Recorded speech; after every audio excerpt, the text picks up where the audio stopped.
Amigos, ¿cómo están? Bienvenidos a Proponiendo en su programa número 38.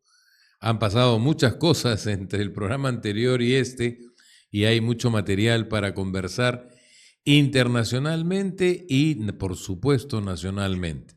Pero antes de eso hay que saludar a César Gutiérrez. César, ¿cómo estás? Buenas. Bien, Guido, han pasado cosas, sobre todo el precio de los commodities que vamos a comentar, pero que nuestro tema central hoy día va a ser el gasoducto sur, implicancia local e internacional. Tremendo tema, claro que sí, tremendo tema que arrastra demasiadas cosas para comentar, totalmente de acuerdo. Sin embargo, arranquemos con que el entorno internacional tan movido en los últimos días parece ser que se está calmando, parece ser que ya las partes involucradas han entendido que es mejor sentarse en una mesa, es mejor conversar y es mejor reducir los niveles de agresión de uno y otro lado.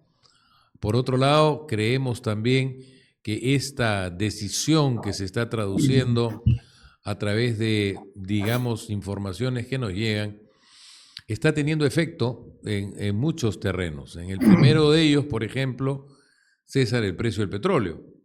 Evidentemente subió como $10 cuando empezaron los problemas y ahora está de bajada, ¿de acuerdo? Y hubo mucho anuncio apocalíptico. El JP Morgan habló de $120 el barril, el Financial Times también. La verdad que yo no lo veía así, ¿no? Digamos, las exportaciones de petróleo de la zona de conflicto por el estrecho de Hormuz sencillamente iban a China o India. La oferta exportable por ese lugar representa el 2,9% de la demanda mundial y el volumen tranquilamente podía ser cubierto por Arabia Saudita o Rusia. Entonces yo no lo veía un gran problema. Que escalar a otros países tampoco. Todos los países creo que están preocupados en su frente interno como poder escalar el tema. Y por otro lado, se especulaba que con esas dos variables el precio se iba a disparar, tomando en cuenta que por los 8 hormuz circula cerca del 20% de la demanda mundial de petróleo y líquido gas natural. Pero el pronóstico era no va a pasar nada. Y en el Perú, mira, hasta hoy día el desubicado del canciller sale a decir que va a tomar medidas. Cuando, cuando justamente Qué lo que se ha pena. experimentado desde ayer es Sí, una caída de los 76 a $65 el barril. sí, Sencillamente, pues completamente fuera de conocimiento, fuera de contexto internacional. No sé quién lo asesora. no se informan de lo que está ocurriendo minuto a minuto. Es increíble. Y, No, es y, que lo que y pasa, Guido, que el presidente Petro Perú fue parte de los anuncios apocalípticos. Es decir, ya, Petro Perú va a salvar al país del precio que se dispara. ya, Yo bueno. vi un artículo diciendo, oiga, el viernes, decía, oiga, el precio está en $76 el barril. Los mercados ya han descontado todas las amenazas que han habido y no va a ocurrir nada. Y si subiera, imagínate que subiera 80. Desde marzo del 23, perdón, de junio del 23 a marzo del 25, el precio osciló 80. Y aquí estamos vivos, ¿no? No pasó nada, la inflación controlada. O sea, la señal era pues simplemente alarmismo sin fundamento. Sí, Yo pues. diría al canciller, lo que dijo Petro por el viernes, lo recoge y anuncia que tomará medidas. No sé qué medidas van a tomar. Sí, pues bueno, pero sí, pues estamos acostumbrados a estos comentarios a destiempo y a desubicados, ¿no? Igual ha pasado con el tipo de cambio. El tipo de cambio se suponía que ahora sí el dólar vuela con esta situación internacional y se creó mucho temor en los mercados nacionales. Mucha gente perdió de vista la realidad nacional del mercado cambiario y pensaron pues que el dólar iba a recuperar espacio con relación, por ejemplo, al euro, donde viene evidentemente habiendo disminuido su cotización comparativa entre dólar y euro. Antes estaba más o menos en 1,20, ahora está en 0,80. O sea, el dólar sí ha perdido valor. pero ha perdido valor también porque eso le conviene a la economía norteamericana, porque puede exportar más sus productos de una manera más barata. Pero bueno, esto también a colación de los anuncios que tú mencionas del canciller, también varios medios de comunicación alarmados y gerando alarma de que el tipo de cambio en el Perú iba a volar. No, el tipo de cambio en el Perú no puede volar. Primero porque tenemos más de 85.000 millones de dólares en reservas internacionales y que gran parte de esa acumulación de reservas se debe a dos factores. Uno, a que estamos exportando más de 20% de lo que exportábamos en valor el año pasado. O sea, tenemos mucho más ingresos de exportaciones en nuestra balanza comercial. Y en segundo lugar, porque hay mucho dinero regresando al Perú. Dinero que se fue con pánico, ¿se acuerdan de Pedro Castillo y compañía? Que salieron 20.000 millones de dólares ahorrados en el Perú hacia destinos más seguros. Bueno, ahora escucho a muchos de esos arrepentirse porque resulta que dicen, oye, parece que el Perú es más seguro que muchas otras partes del mundo. Y esos destinos seguros, a muchos de los que sacaron dinero de Estados Unidos. Sí, exactamente. Y ahora se asustan de Estados Unidos. Y ahora dicen, ¿qué va a pasar? ¿No es cierto? O sea, tengo gente que ha evaluado seriamente si postergaban su viaje a Nueva York, porque no vaya a ser que había una respuesta a los temas que sabemos todos. ¿No? Claro que sí. En migraciones. Exactamente, ¿no? Y entonces todo eso ya quedó también descartado, era evidente que no había manera, y no hay manera que en el Perú el tipo de cambio suba abruptamente, porque las condiciones básicas del mercado de la divisa norteamericana en la economía peruana son a la baja, no son hacia arriba. Sobran papas y cuando sobran papas el precio de la papa baja. Sobran dólares y cuando sobran dólares el precio del dólar baja. O sea, eso es una ley de mercado simple y sencilla. Para poder... Todavía 3.59. Exacto. Valor que afecta mucho a los exportadores. Por supuesto. El precio de exportación en dólares sube.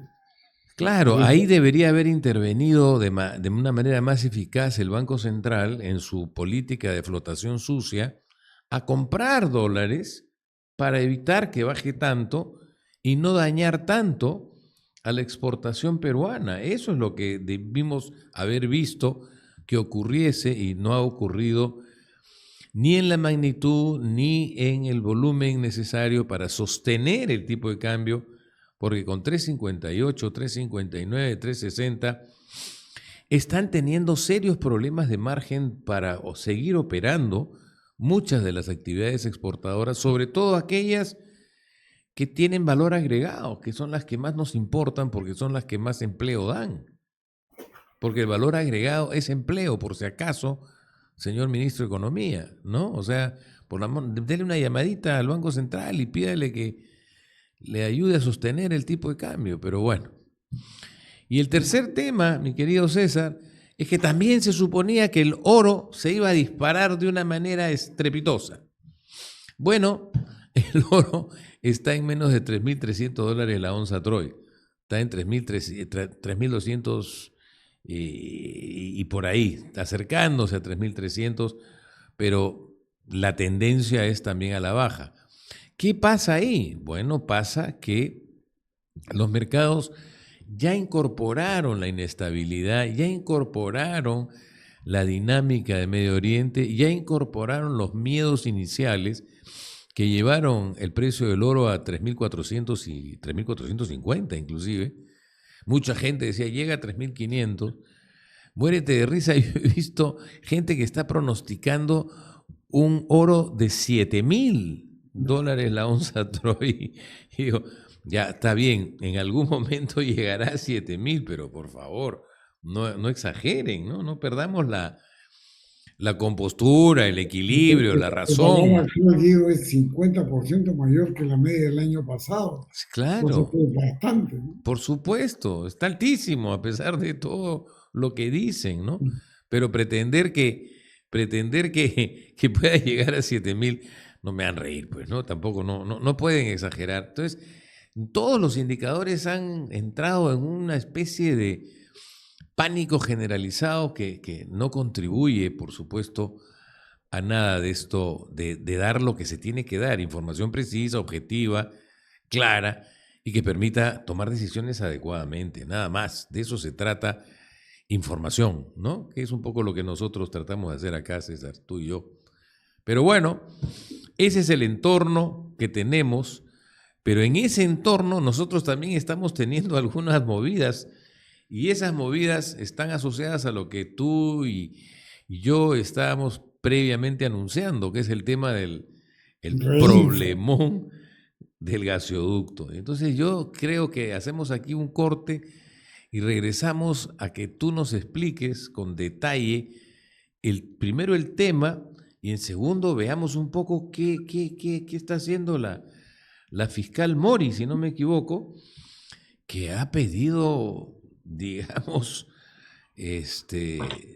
penas gigantescas para algunos de los señores más prestigiosos, entre comillas, y reconocidos que tenemos en Lima, ¿no? Eso es un temazo, así que regresamos con eso, mi querido César.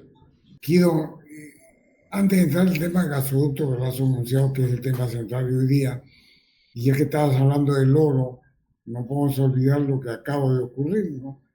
Antes que se venza el plazo del 30 de junio, lo que veníamos diciendo, el ministro de Energía y Minas ha anunciado que la postergación del REIFO hasta el 30 de diciembre, 31 seguramente, y con lo que yo digo y pronostico, y de ahí vendrá la postergación para el próximo gobierno, de todas maneras.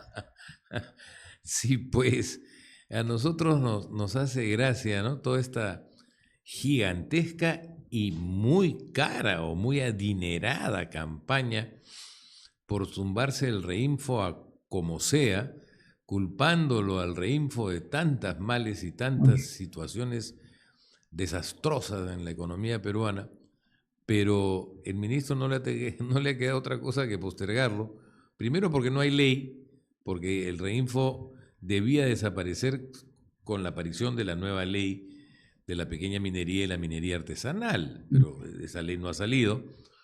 Y en segundo lugar, se le vencía el plazo, y entonces tenía un dispositivo en la ley anterior que le facultaba al ministro postergar el Reinfo hasta fin de año.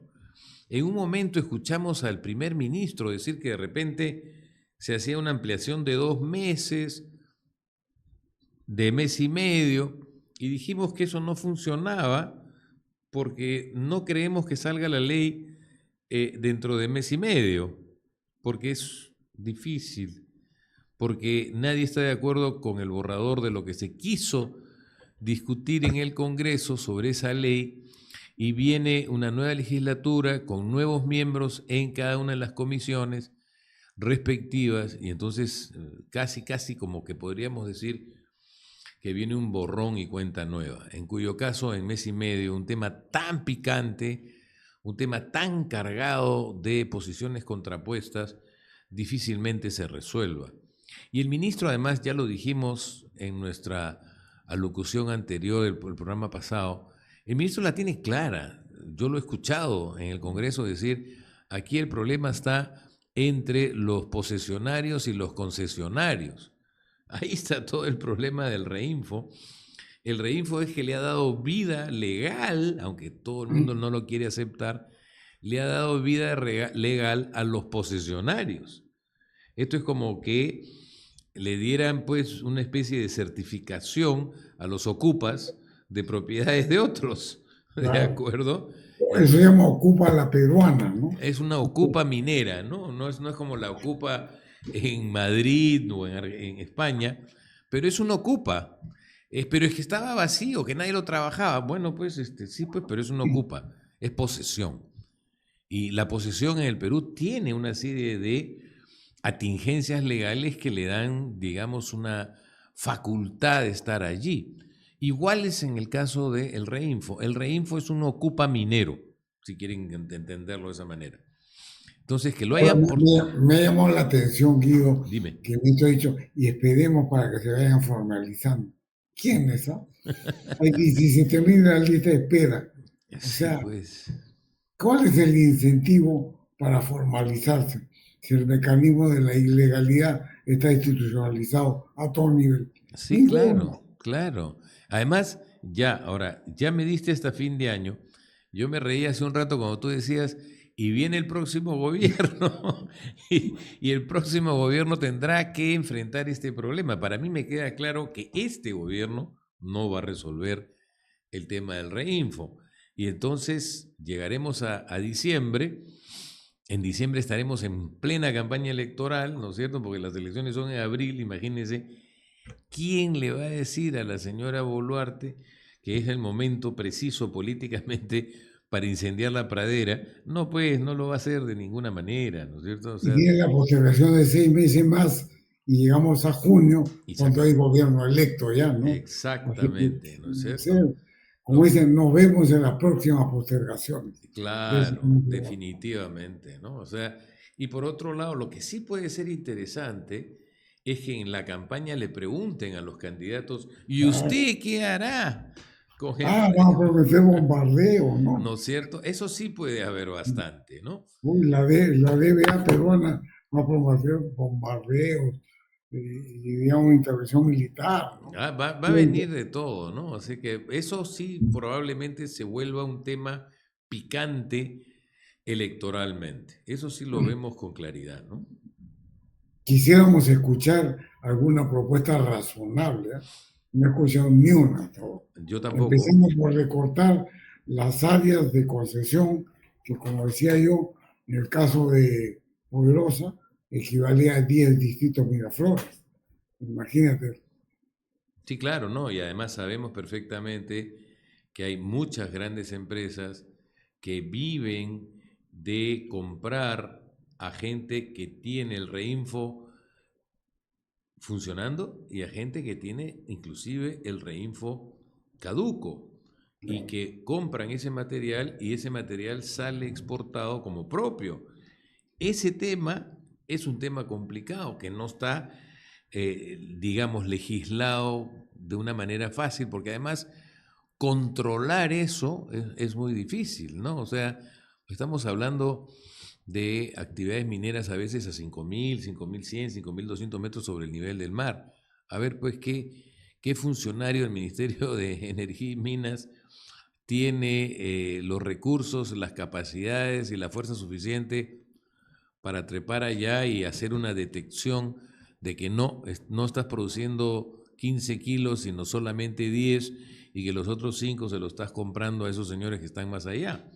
Ese es el desafío si quisieras llegar a determinar cuánto de la famosa exportación legal es bamba, porque es en realidad producida en condiciones no formales, ¿no?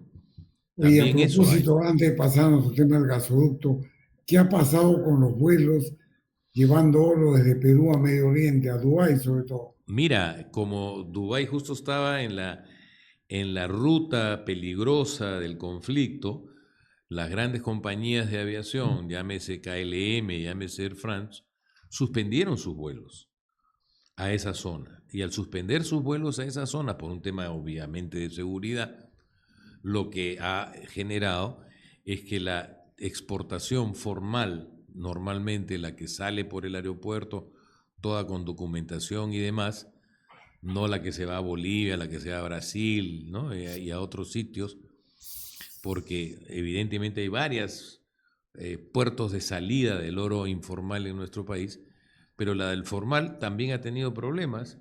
¿Por qué? Porque no hay vuelos para llegar a los mercados tradicionales, llamémosle así, de venta de la producción de oro formal. Recién tengo entendido que mañana o pasado se termina de reponer la frecuencia de estos vuelos O sea, han de tenido esta más de carga. una semana Sí, sin poder exportar. así es, ¿no? O sea, mira, a veces no nos damos cuenta de que hay circunstancias totalmente ajenas a la realidad concreta de nuestro país que afectan directamente a ciertas actividades específicas, ¿no? en este caso a la minería formal. Claro. Y ahora sí yo creo que pasemos al tema Picante. de los 23 acusados. 23 Y acusados. 23 acusados, y vamos a nombrarlos, y 3 empresas también que han sido declarados civilmente responsables. Entonces hay que hablar del conjunto. Personas, por qué, para qué. ¿Qué ha pasado ahí, no? Ahora, sería bueno primero que nos expliques, digamos, en qué consiste toda esta trama, ¿no? Y cómo se puede explicar que se pidan estas penas tan grandes, tan duras, tan extraordinariamente severas a estas personas, ¿no? ¿Dónde está el tema? Explícanos, por Empecemos por favor. eso, Guido, antes de mencionar personas y alcance de la causa. Ajá. ¿Por qué penas tan duras, no? Bueno, se han ido a los extremos de la parte superior, porque tiene tres partes cada posibilidad de pena, ¿no? En el Código Penal. La parte intermedia, la superior, la inferior, se han ido a la superior. Pero ¿por qué se han ido por ahí? Porque los funcionarios públicos, si la pena es por decir 10 años, se le carga 50% más en tiempo, 15 años, Para la prescripción. para prescripción. Ya. Pero si el funcionario tenía 65 años al momento del delito, se divide en los 15 que pone como ejemplo entre los 7 años y medio. ¿Y qué ocurre? El delito ocurrió en 2014 y han pasado 11 años. Ups. ¿No? Hubieran prescrito un montón. Claro. Y hay gente de 60 hacia arriba. Entonces, ¿qué han hecho? 20 años, base. 20 más 10, 30, entre 2, 15. 2014 más 15, 2029. No prescribe para nadie. Ese es el concepto fundamental, por lo cual ha ido calculando las penas, ¿no? Otra cosa es que en el juicio se lleva a otros tiempos, pero de hecho, los que pasen un juicio oral, yo creo que nadie se va a salvar, ninguno va a prescribir. Con esos tiempos, la prescripción estaría en el 2029.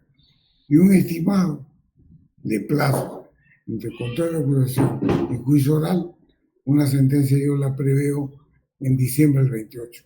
Diciembre del 28. En diciembre del 28. O sea, no pescan prescripción por nada. No hay prescripción. Así que al interrogante, ¿por qué la pena es tan grande? Porque se han ido a la parte superior y están pensando en no prescripción. Es Claro, lo que es. que no se pueda producir la prescripción por el tiempo transcurrido sin sentencia. Así es. Bueno, Es perfecto. el tema central. Ahora hay que ver qué involucra. Después hablar de personas. Involucra varias cosas. El antecedente del gasoducto subterráneo se llamaba gasoducto surandino o proyecto Cunto. Eso fue un proceso del 2008 hasta diciembre del 2012. Es una parte. ¿Con qué gobierno arranca? 2008. Con Alan García. Fines de García, claro. Y empieza con un otorgamiento de concesión por solicitud de parte, bajo un decreto supremo formulado expresamente para eso. Entonces ahí empieza. Ya. Pero los afectados vienen ya en el gobierno de Humala. Porque el gobierno de Humala, lo primero que se hace es, en diciembre del 2011, Humala había entrado en julio del 2011, se saca una ley en la cual se da que el Estado va a ser financista del concesionario y que Petroperú va a ser socio del gasoducto y se le va a transferir 400 millones de dólares desde COFIDE. Entonces, ese es el contexto inicial. O sea, el Estado peruano le daba a COFIDE a COFIDE para que COFIDE le diera dinero a Petroperú para que Petroperú entrase como accionista. Socio con 400 millones de dólares. 400 millones de dólares para hacer un gasoducto cuyo costo estaba más o menos en 1.500. Ese es otro tema. A esa altura ya hablamos de 5.000 millones. ¡Wow! Se había inflado solito De mil Claro, quinientos pero a cinco no mil. solamente era el aporte de Petrobras para ser socio, sino que era que el Estado iba a dar crédito puente al concesionario. Crédito Entonces, puente al concesionario. o sea, el Estado es financista. O sea, el Estado... Ley profesa en diciembre del 2011 y empieza el drama de Ollanta y Nadine, para quienes han pedido 35 años de prisión. Y treinta el y cinco drama, años de prisión por haber pretendido convertir al Estado peruano en financiador para que Odebrecht haga su gasoducto. claro, involucra también al ministro de Economía de la época, Luis Lógico, Miguel Castillo, claro. Vamos a hacer porque un fue corte acá, con César. una ley y luego seguimos en la segunda parte. Sí, sí. Bueno, estábamos justamente hablando de esta dinámica del gasoducto que empezó con un costo que debía estar estimado más o menos en 1.300. 1.300 millones de dólares y que ya rápidamente había llegado a 5.000 millones de dólares y que estaban saliendo todos los dispositivos legales a través del gobierno del señor Humala y su esposa Heredia para que, digamos, sus socios, entre comillas, los señores de Odebrecht, tuvieran el financiamiento por parte del Estado peruano para hacer el gasoducto que supuestamente habían ganado la buena pro. O sea, No, no, o sea, había sido otorgado a solicitud de parte. otorgado a solicitud de A parte, solicitud de ya, parte, porque se había creado bien decreto supremo el otorgamiento a solicitud de parte. El decreto supremo se formó en el 2007 con el promotor del gasoducto que está en Perú, que una firma, un fondo americano se llama Conduit, de los cuales solo les tenía el 10%, y ya, Conduit tenía el 90%. Esos 1.300, Guido, eran completamente engañosos, ¿no? No era la realidad. ¿Por qué 1.300?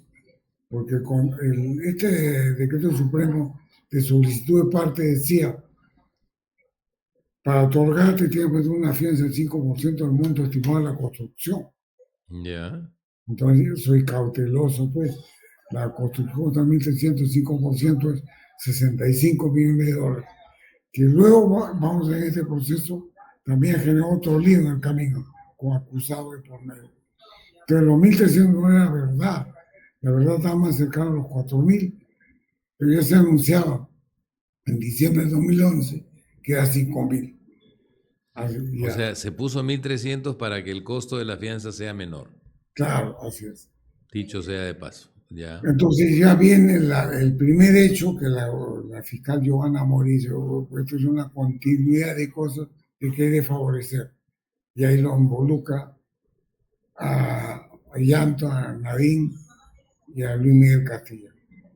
Primera parte, primer capítulo del culebrón este, ¿no? ya, Entonces viene el 2012 y suponía que en julio del 2012, el 28 de julio, se anunciaba el financiamiento crédito puente y el lanzamiento de la construcción del gasoducto Sonandino o gasoducto Punto. Pero bueno, la directora de crédito público, Beatriz Sotelo, se niega al crédito puente porque dice saquen una ley que diga que es a fondo perdido. Y COFIDE dice, yo no soy financista, yo soy estructurador financiero. Yo te digo, ¿cómo lo hace? Pero yo no pongo la plata.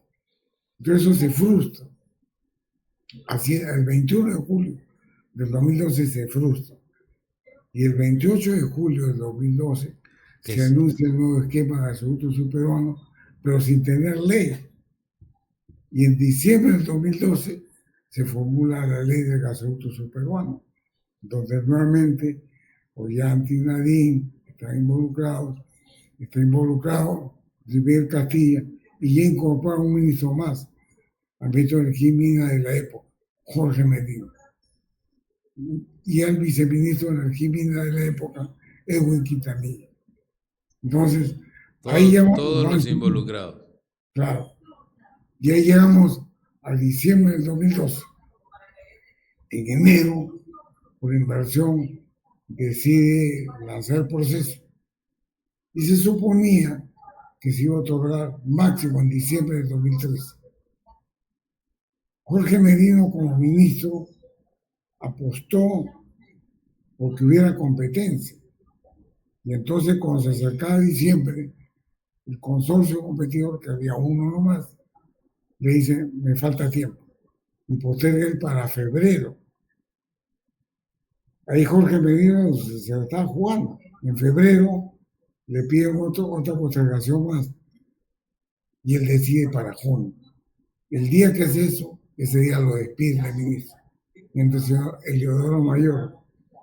Pero a Jorge Merino, que actuó correctamente, le han pedido 20 años. Caramba.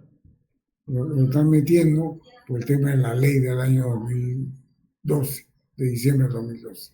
Ya. La ley de gaso. Bueno, Castilla ya está por estos hechos en 29 años. Ollanta Naín en 35, Castilla en 29, Jorge Merino en 20. Esos son Entonces, los años de cárcel que ha pedido la la fiscal fiscal, la por, fiscal, por los delitos listados. claro, que es asociación ilícita más corrupción agravada.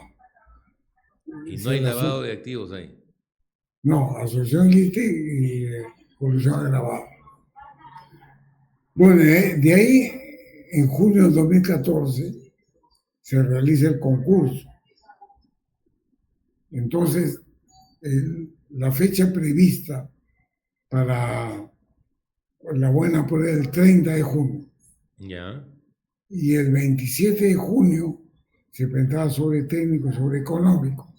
Se abría el 27 de junio sobre técnico y el 30 sobre económico. Y ahí pasa un caso extraño, que es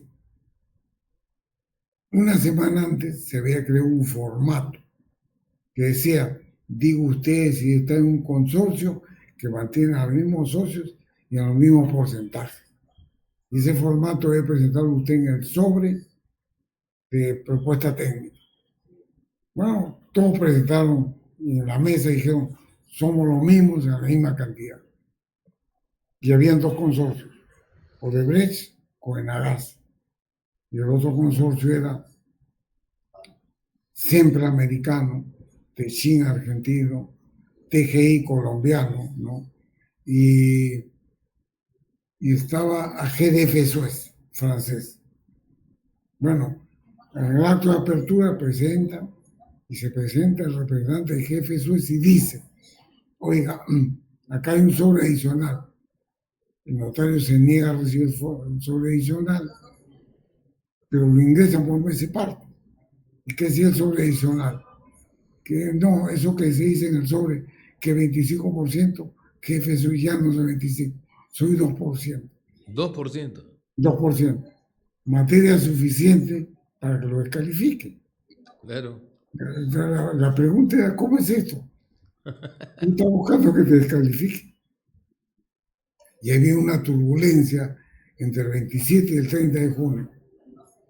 El 27 discuten Luis Miguel Castilla como presidente por inversión, los ministros que han sido involucrados, Carlos Paredes, que es ministro de Transportes, ¿no? Y René Carlos, Carlos, Cornejo, Carlos que era Paredes, el arequipeño. antipeño, que había sido ministro de Transporte. Uh-huh. Entonces, en esa discusión es, ¿qué pasa si retira la carga del 2%? ¿Lo descalifico o no lo descalifico? Y ahí viene otro hecho.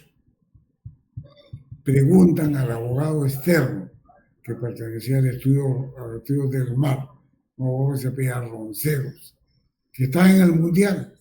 En ese tiempo estaba jugando el Mundial en Brasil. Uh-huh. Y el abogado Ronceros dice, sí, si usted hace que retire la carta, el lunes abrimos su sobre económico sin ningún problema. Viernes, ¿eh? El comité pide consulta del estudio de Checopar. El estudio de Checopar contesta domingo y dice, no, así retira la carta, está descalificado. Y del VAR cambia de opinión Roncero y dice, sí, yo también estoy de acuerdo que está descalificado. Uh-huh. Lo descalifican el lunes. Con el tiempo, lo que ocurre, 4 años después, sale a luz que el abogado Ronceros había recibido $400,000 un depósito de una cuenta en Andorra. Entonces su cambio de opinión no era gratuito. El señor Ronceros ha sido declarado colaborador eficaz, no está dentro de los acusados. Ah, caramba. Lo que no se sabe por el momento es a quién ha señalado y a quién perjudicado. Bueno, la lista es larga y clara, ¿no? O sea, Claro, entonces es una derivada. Entonces ahí involucraron a los ministros de pura inversión con Ortiz a la cabeza y a los miembros del comité, porque los miembros del comité decidieron, haciéndole caso del MAR y al Checopar, que hay que descalificar al consorcio competidor. Y ahí empieza el drama, porque ahí se inicia la denuncia penal por el compositor que había sido descalificado. Entonces ahí se involucró mucha gente. Pero posterior a eso, Guido, pasa una cosa adicional. Ahora les dice, oye, pero el gasoducto sur andino está vigente. Y como está vigente, mi carta de fianza, ¿cómo es? Ya yo gané, gasoducto sur peruano, reemplaza el gasoducto sur andino. ¿Qué hacemos con la fianza? Y viene otro tema. Árbitro único. Alfredo Dahmer Lira, expresidente de Sinalmín, árbitro único, dice devuelvan la fianza. Otro de los acusados hoy día, ¿no? Por la devolución de la fianza. Ahí todavía no acaba el culebrón, pero creo que estamos ya terminando este bloque y hacemos una pausa para el siguiente. Perfecto, porque está interesantísima la novela. Regresamos, amigos. Bueno, y después de la devolución de la carta de fianza que lleva otro acusado, pasa otro hecho más, enterado como 4 o 5 años después del hecho de la descalificación, y que el CEO de GDF Suez, socio del competidor de Odebrecht, había recibido a través del señor Juan Blinardelo, el gerente general de RIMA, una coima de 500.000 soles. Y ahora se explicaría por qué esa actitud del 2% de 25%, que es lo que generó la descalificación del competidor. Es el señor Blinardelo y el señor Mario Alessi, que el CEO le están pidiendo 16 y 20 años respectivamente.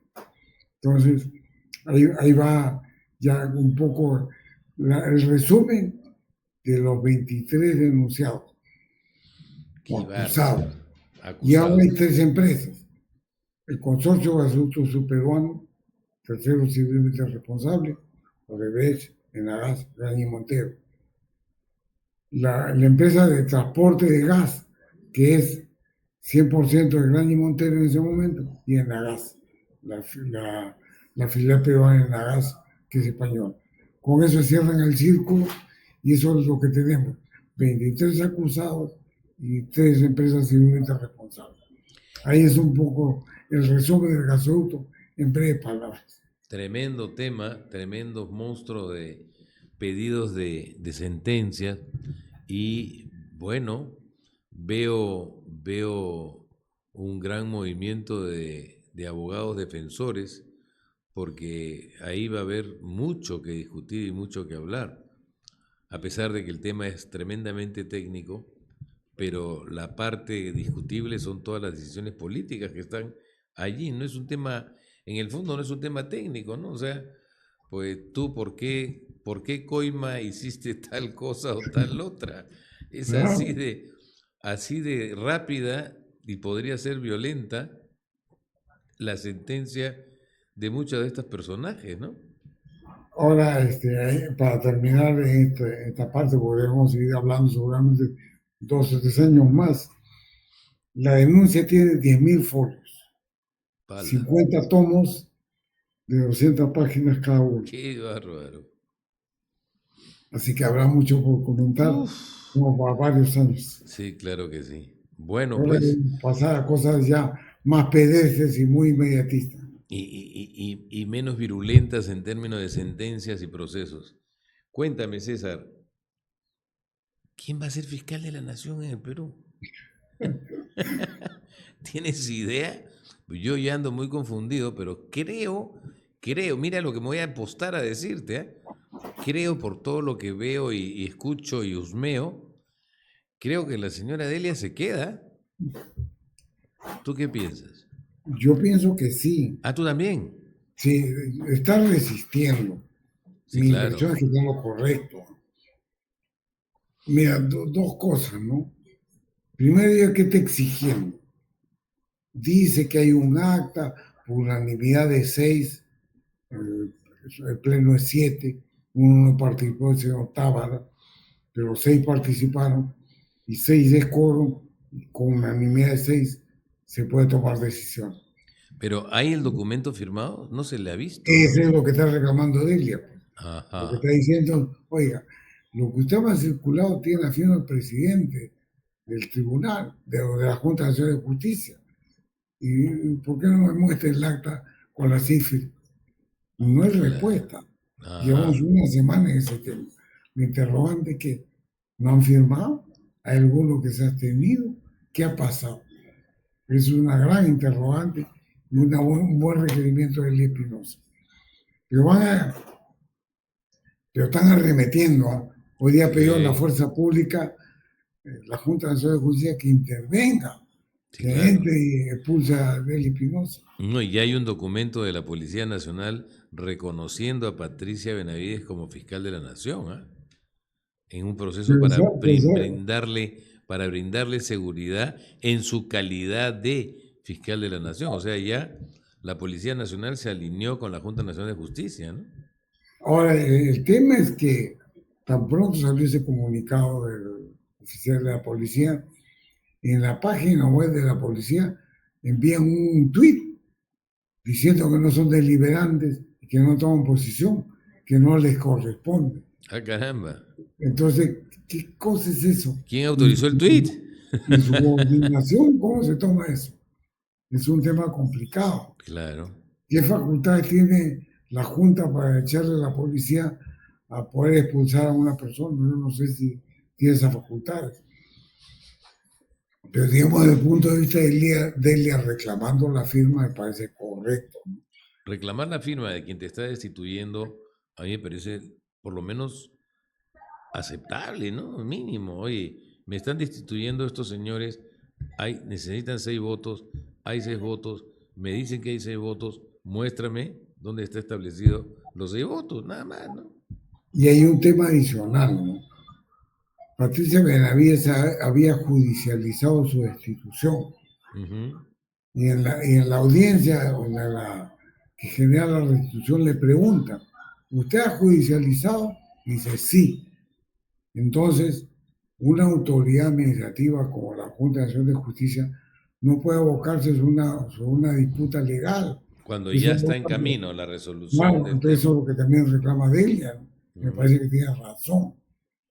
Pero pues, los juristas hacen pues malabares, ¿no? Y ahí a favor y en contra. Claro. La gran interrogante es, más allá si Patricia venía retorno o no, que hace retornar la fuerza. La derecha está exultante. ¿Ah? No he visto persona que esté en el credo de derecha que no la apoye. Pero la pregunta es, a ver, Es que ¿cuándo termina su mandato? la otra señora está en la categoría tan De progre como repudiada últimamente de progre, de caviar y esas cosas, ¿no? entonces el tema es, mira, estamos 24 de junio, Día del Campesino, antes se llamaba Día del Indio. San Juan, San Juan San Juan, en Quito. en mis territorios de selva tan queridos. Un Claro. saludo por San Juan. Faltan 6 días para que acabe el mes. La pregunta es, formalmente, ¿cuándo acaba el mandato de Patricia Benavides? El 30 de junio. La pregunta es, Ahorita. o claro, la pregunta es, imagínate que entra hoy día o mañana, que solamente porque quiere ser fiscal de la nación 5 días, 6 días, o es que tienen preparado un argumento, esos alambicados jurídicamente, para recuperar el tiempo perdido. Creo Claro, que ese por ahí va. para reponer el tiempo en la que la sacó el anterior Junta Nacional de Justicia, ¿no? Entonces, algunos juristas dicen, nadie ha mencionado esto, digamos, a los juristas que defienden a Patricia Benavides. Pero ha habido los opositores y dicen, oiga, no se puede prorrogar. hay jurisprudencia sobre el particular. Termina el mandato y termina el mandato. Y en todo caso, si subiera Patricia Benavides el 25, por decir, dura hasta el 30, ¿y qué corresponde? Que la Junta de Fiscales Supremos elija nueva fiscal de la Nación. A quien ya eligieron hace unas semanas, que era Delia Espinosa. Claro, pero ahora se han sumado, o sea, estaba Claro. Soledad, Pablo Sánchez, Delia Espinosa, que ha votado por ella, y entonces entró Luis Arce, y entró Alaino Galvez y Patricia Benavides. Son 6 fiscales supremos. Pero ahora, ¿qué ha ocurrido? Que Alaino Galvez se ha pronunciado contra Patricia Benavides. Sí, porque lo que quería era lograr que lo terminaran de nombrar a él, y ese fue el acuerdo con la actual fiscal, ¿no? Claro, entonces yo creo que Patricia Benavides, salvo que hagan estas cosas lambicadas jurídicamente en media extraña, la quieren poner para alargarle el plazo, lo cual sería también rarísimo. Sí, y entonces nuestra hipótesis creo que camina más por el lado de que este combate al estilo, ¿no? Todo vale, podrá ser ganado por puntos, ¿ah? No por abandono ni sumisión por la señora fiscal actual, ¿no? El gobierno se ha alineado con Patricia Benavides. Totalmente, claro que sí. Y se olvidaron que Patricia Benavides, el día que le están echando de la fiscalía, acusó a la señora Dina Boluarte. Antes de irse, ¿no? Ya ahora son amigas. Y en esa situación también está Santibáñez, que tiró contra él Espinosa y el propio Eduardo Arana. Es que ahí Entonces se cumple, también hay intereses ahí, ¿no? ahí se cumple, César, eso de que el enemigo de tu enemigo es tu amigo. Claro, claro. Y Y en eso está esa también, frase en el Perú en los últimos años es impresionantemente válida, ¿no? y en esto se suma también el tema de Vladimir Cerrón, que echó la culpa a los caviares que lo están persiguiendo. Y hoy día este es un abogado, Oye, el señor Abanto veo que se ha... no está en todo y es oficialista, ¿no? Dina Boluarte, Vladimir Cerrón, Cáceres, bueno, Cáceres dice que está preso ya, el Guayqui o Corima son sus clientes, ¿no? Caramba, ¿qué tal bufete? El señor Santibáñez también, ¿no? Sus clientes. Ah, está bien, ¿ah? Bueno, Entonces, ya tenemos claro quién está con quién, ¿no? claro, entonces ese es el tema. Yo creo que hay intereses inevitables por medio, pero en 6 días Patricia Arnaiz no va a solucionar eso. No, Necesitan que se quede un año más por lo menos. Ya sabemos exacto. por dónde apuntan. Bueno, y la tenemos más o menos clara. La semana pasada la teníamos más enredada que guaype y grifo, como se dice, pero ahora Bueno, ya comenzamos a ver el tema con un poquito más de, quizá, no me atrevo a decir nitidez, pero sí de por dónde probablemente acabe esta historia de la Fiscalía de la Nación. Lamentable, por cierto, pero algo tenía que aclararse en medio de esto, ¿no? Se ha aclarado el tema del Medio Oriente, se está aclarando el tema del gasoducto y también se está aclarando el tema de la Fiscalía. Este es un programa donde hoy día hemos logrado algunos aclares importantes. César, ha sido así un gusto como la siempre. agenda todavía es larga, como te digo, el caso de Gasoducto, con sus 10.000 folios tiene para rato, ¿no? Poco a poco irán saliendo más cosas, ¿no? Así es. Me imagino que hay varios pedidos de viajes al exterior rápidamente antes de que se apliquen las, ¿no?, Sí, sí. medidas restrictivas típicas en estos casos. Ahora se han vencido los 36 meses, creo que ya no hay medidas limitativas, ¿no? Así es. Bueno, Claro, pues pues se ha pasado de la acusación a la época 11 años. impresionante eso. Pero en fin, el resultado es impactante en medio de todo. César, un placer como siempre. Amigos, No me agregado. muchísimas gracias por acompañarnos. Estamos muy agradecidos por su sintonía y nos vemos en el próximo programa. Chao. Chao, chao, Chao. Víctor.